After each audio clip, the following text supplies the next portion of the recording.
আসসালামু আলাইকুম রহমতুল্লাহ। প্রিয় দর্শক, কেমন আছেন? আশা করি ভালো আছেন। প্রিয় দর্শক, জাকসু নির্বাচনের ভোট গ্রহণ শেষ, ফলাফলের অপেক্ষা। চলুন বিস্তারিত জেনে নিই চ্যানেল আইয়ের মাধ্যমে। প্রিয় দর্শক, দীর্ঘ ৩৩ বছর পর অনুষ্ঠিত জাহাঙ্গীরনগর বিশ্ববিদ্যালয় কেন্দ্রীয় ছাত্র সংসদ জাকসু ও হল সংসদ নির্বাচনের ভোট গ্রহণ শেষ হয়েছে।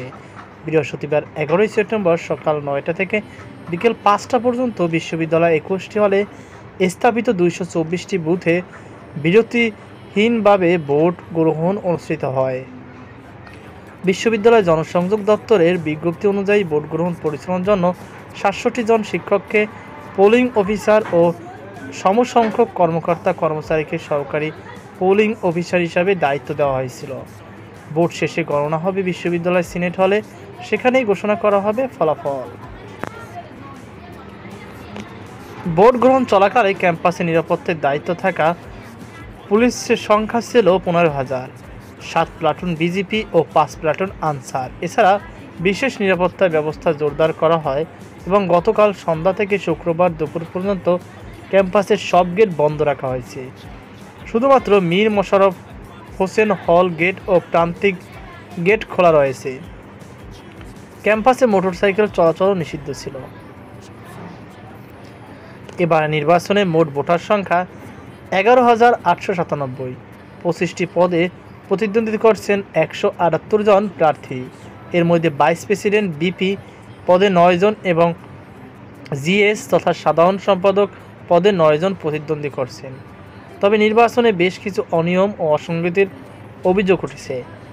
ছাত্র শিবির সমর্থিত সমন্বিত শিক্ষার্থী জোটের বিপি প্রার্থী আরিফুল আদিব অভিযোগ করেন, প্রশাসনের যথাযথ প্রস্তুত ছিল না, পোলিং এজেন্টদের দায়িত্ব বিভ্রান্তি তৈরি করেছে এবং ক্যাম্পাসে ছাত্রদলের সাবেক নেতাদের প্রভাব লক্ষ্য করা গেছে।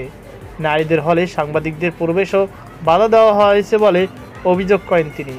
অন্যদিকে অনিয়ম, কারচুপি অভিযোগ তুলে ভোট বর্জন করেছে জাতীয়তাবাদী শিক্ষক ও ছাত্রদল সমর্থিত প্যানেল। বিকেল ৪টার আগেই শিক্ষকরা কেন্দ্র ত্যাগ করেন। একই সময় বাসানী হলে সংবাদ সম্মেলন করে ছাত্রদল সমর্থিত জিএস প্রার্থী তানজিলা হোসেন বৈশাখীর নির্বাচন থেকে সরে দাঁড়ানোর ঘোষণা দেন।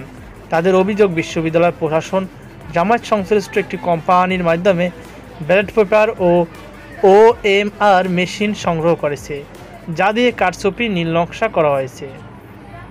দিনব্যাপী নানা অভিযোগ ও বর্জনের মধ্যে শেষ হলো জাহাঙ্গীরনগর বিশ্ববিদ্যালয় বহুল প্রত্যাশিত জাকসু নির্বাচন। এখন সিনেট হলে ভোট গণনা শেষে ফলাফল ঘোষণা করা হবে। তো প্রিয় দর্শক, আশা করি আপনারা বুঝতে পেরেছেন। তো এই ছিল আমার সর্বশেষ আপডেট। আল্লাহ হাফেজ।